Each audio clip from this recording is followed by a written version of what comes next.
Ngayong araw, Tuesday, August 26, nagsampa po ako ng kaso laban kay District Engineer Calalo para sa direct bribery, corruption of public officials, paglabag sa anti-graft and corrupt practices, at Code of Conduct and Ethical Standards for Public Officials. Hindi lang po ito tungkol sa mahigit 3 million pesos na suhol, kung hindi tungkol sa umaabot na mahigit 300 million pesos kada taon na SOP o Standard Operating Procedure o kickbacks mula sa mga proyekto ng DPWH na nakalaan umano para sa congressman ng unang distrito ng Batangas taon-taon.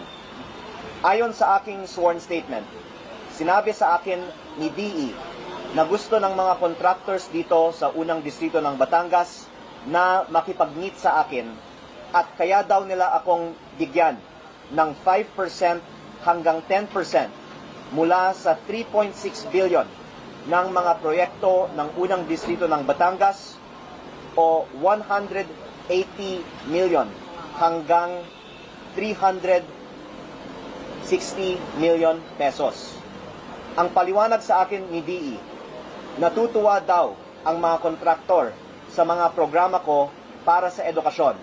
Kaya gustong-gusto nilang magpadala daw sa akin ng suporta.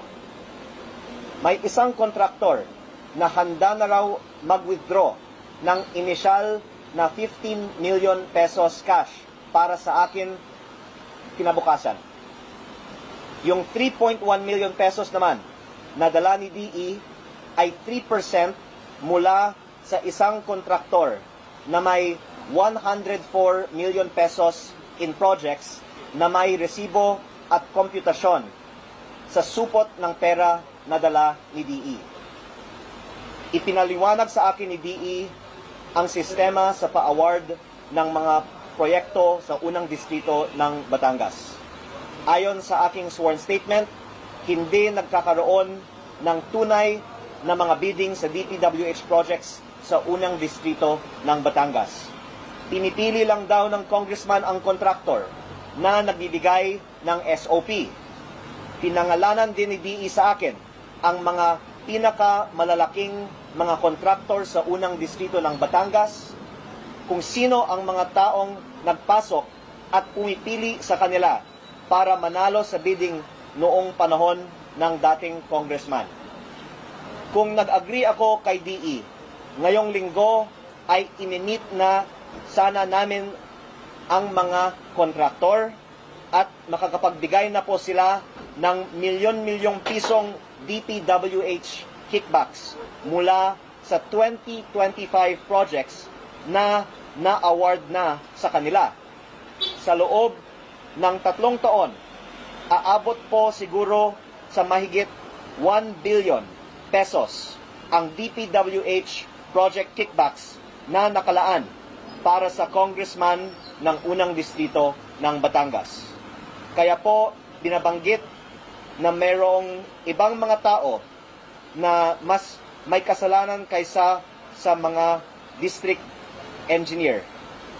Naniniwala rin po ako na ang taong nakakaalam tungkol sa mga mas malaking di umano'y korupsyon sa mga proyekto ng DPWH ay walang iba kundi ang ating district engineer. Kaya ang isang wish ko lang po ay mabuksan ang isip ng ating district engineer, Abelardo Calalo, at ang ibang mga kasulukuyang at dating empleyado ng DPWH o mga kontraktor na maging state witness para sama-sama nating mapanagot ang mga taong talagang nakinabang sa sistema ng korupsyon sa mga DPWH projects.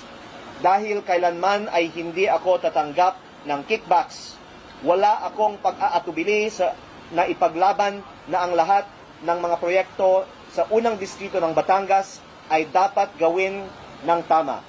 Kaugnay nito, ipagpapatuloy natin ang pagpapa-audit sa lahat ng DPWH projects sa unang distrito sa abot ng ating makakaya.